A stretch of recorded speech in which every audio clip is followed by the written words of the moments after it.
Good morning. You're watching the Mega-Transect. We're at about mile 142 on the Pacific Crest Trail. We're hiking all 2,650 miles while documenting wildlife. This individual here appears to be a first-year male. So we're doing a detailed natural history. On this section, we saw an incredible amount of diversity. They have very simple songs because their songs are innate, meaning they're genetic. They're genetically pre-programmed. My name is Professor Michael McGrann. I'm here with my wildlife videographer, Jacob Dreuckhammer. How's it going? Make sure to stick with us to the end of the video to see everything that we encountered. Good morning. We are camped literally in the backyard of Mike's place. Mike's place is a private residence located right next to the PCT. Mike is very kind to allow people to camp on his property and to get water from his water tanks. It was a cold, windy night last night. It got down, the weather report said 34 degrees last night, but it was probably much colder with the wind. So it was a rough night. Didn't sleep particularly well. But today looks beautiful. Should be sunny, 68 degrees.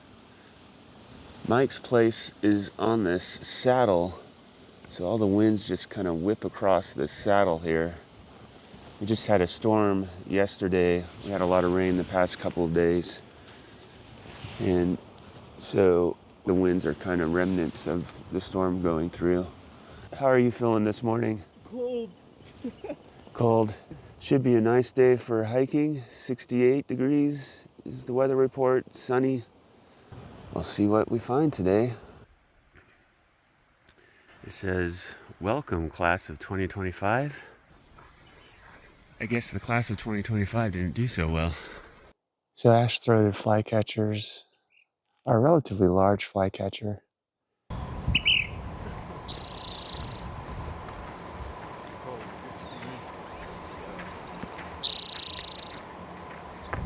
They have very simple songs because their songs are innate, meaning they're genetic. They're genetically pre-programmed.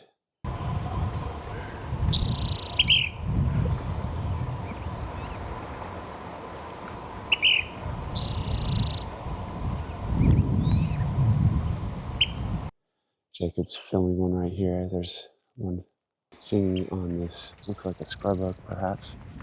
We're in Chaparral habitat right by the water tanks here. We're getting water. The Ash-throated Flycatchers, like all flycatchers, are aerial feeders.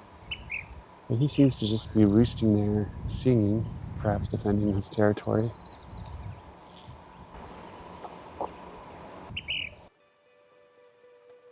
Their distinctive plumage pattern, sort of an ash chest and throat, but sort of a banana-colored belly, if you look closely.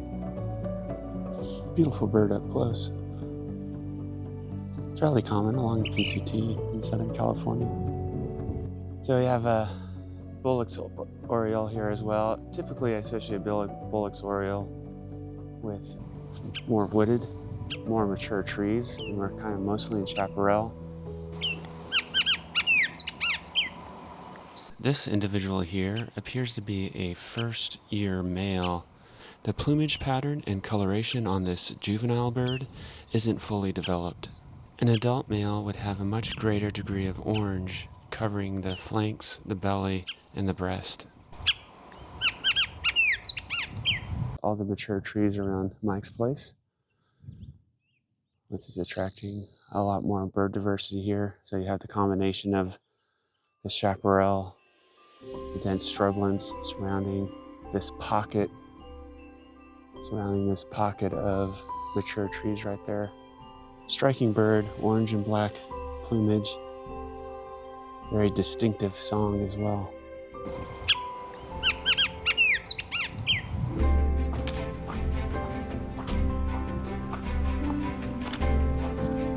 We have San Jacinto on the right and San Gorgonio on the left. Light dusting of snow from the precipitation we had yesterday. So I was taking a break right here, taking a snap break, and Jacob was on the other side of the trail. And right on this shrub, like 5 feet away from me, a black-chinned sparrow decided to perch and sing for us and serenade us. Their song I liken to a toy laser gun. They're very common in this steep slopes. You'll get a lot of black-chinned sparrows in Southern California on the PCT. Dropping down into this chaparral. And this dense mixed chaparral, Chamise, Redshank, actually.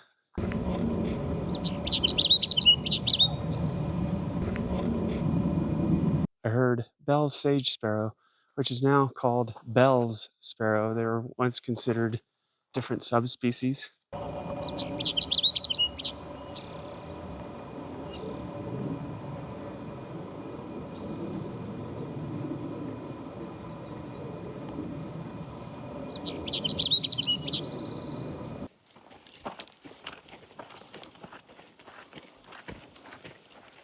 Now, white-winged dove is a desert dove associated with desert habitats. We're not in true chaparral here. It's more desert scrub, more sparsely vegetated.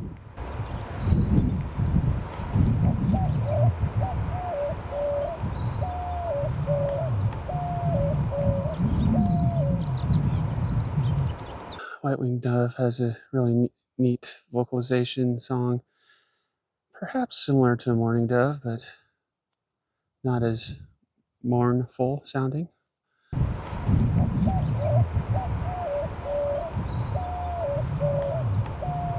Distinctive white wing patches or white wing edges. As we were recording the white-winged dove here at the same location, a number of other desert birds presented themselves. Jacob filming Phainopepla just off the trail here. Striking bird with a black crest. Striking eyes as well.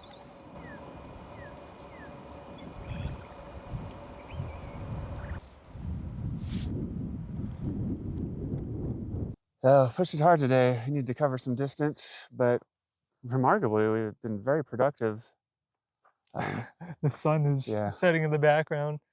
It's beautiful. Bird diversity was crazy today. Lots of desert species, lots of desert birds. Got town day tomorrow. 9.5 mile hike out. Should be easy peasy lemon squeezy. Going to Idlewild, but taking the 74 to get there. So easy peasy lemon squeezy. I don't know what the elevation looks like. I'm gonna wait on that. Good job today, Jacob. Thank you. Good morning. We're about 9.5 miles from our resupply. We're our last day on the trail before heading to town. We'll have a full day off, take a break. I just realized I lost my wedding ring somewhere on the trail. It was getting loose past several days.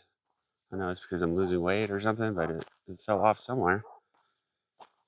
And it's not a really expensive wedding ring, but still nonetheless kind of frustrating. But we'll keep plugging on and tell my wife about it, and she'll probably order me a new one at some point. And yeah, so beautiful morning. I think it's going to warm up a bit. We have a little bit of a climb for those 9.5 miles. And I have just 1 liter of water to give me those 9.5 miles. But I think I'll be just fine. I'll be thirsty at the end. But let's see what we find today. How are we doing, Jacob?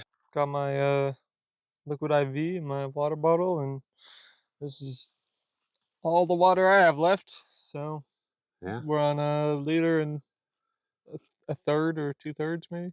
Yeah. Or maybe just a third, yeah. So about the same as you, but we should be able to do it. Yeah, we'll be fine. We'll be thirsty at the end, but we'll be fine. Yeah. So we were walking down the trail, and at a random spot, we saw this chalk sign that said, 3-minute walk to free water and drinks. And And we found this little outpost here. Nice little camp set up. Nobody here. But it said help yourself to free drinks and water. Thanks to the trail angels, whoever set this up. I'll take it. What do you think of this, Jacob? You gonna write a thank you note? Yeah. Pretty cool. They make burgers and stuff at night? Yeah, we have to be here at the right time.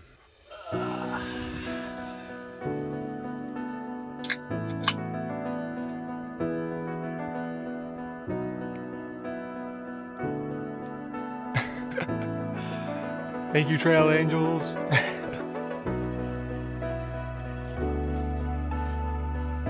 There's Mount San Jacinto. A couple days ago, I had a dusting of snow on it. Now it doesn't seem like there's much snow to contend with at all.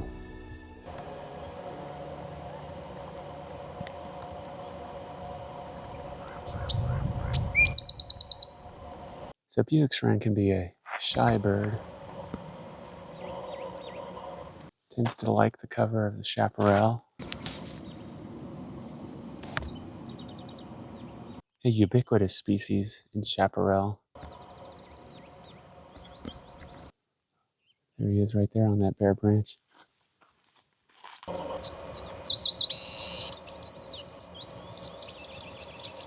So it is a beautiful, clear, bell-like song. They'll have different dialects in different areas. The males will learn their songs from neighboring males when they're juveniles, like in their first year. And so they'll have different song types. And they'll learn all the different song types of the neighboring males on the neighboring territories. Although the template is similar, the template for the song is similar, it varies. There's variation of that template. So there's a basic template of the song, like an opening phrase, and then an oscillation or multiple oscillating phrases at the end of the song.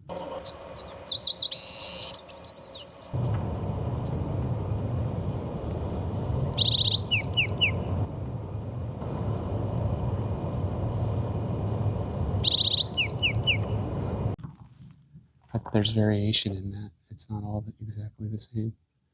So you have different dialects. But yet, you can tell it's a Bewick's Wren just based on the template.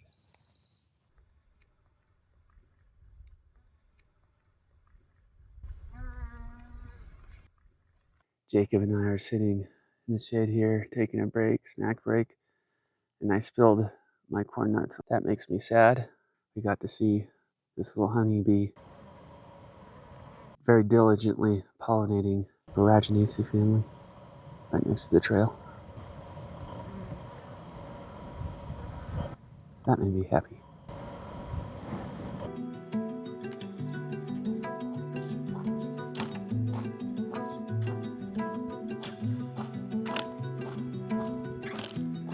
Well, Jacob, here we are at the road, Highway 74. Yeah. Over 150 miles. Pretty good. Got our second stint done. It's pretty exciting. You take a town break, get your favorite food, cheeseburgers. That sounds good to me. Bacon cheeseburger. And here's our ride. What timing? We just got here. That's hilarious. We literally just got here. We just got here. Yeah. Yeah. And I'm like, I just see you with the blinker. I'm like, I wonder, oh, wait a minute. I think that's them. Yeah. Jacob had close friends of his family that lived nearby who were very kind to come support us at this town stop. Jacob's now a happy camper. I haven't taken a bite yet. This is Renee and Bree. Thank you, Renee and Bree. You're welcome. Wow. Civilization. Yeah. Please subscribe and stay tuned as we continue this natural history series across all 2,650 miles of the Pacific Crest Trail.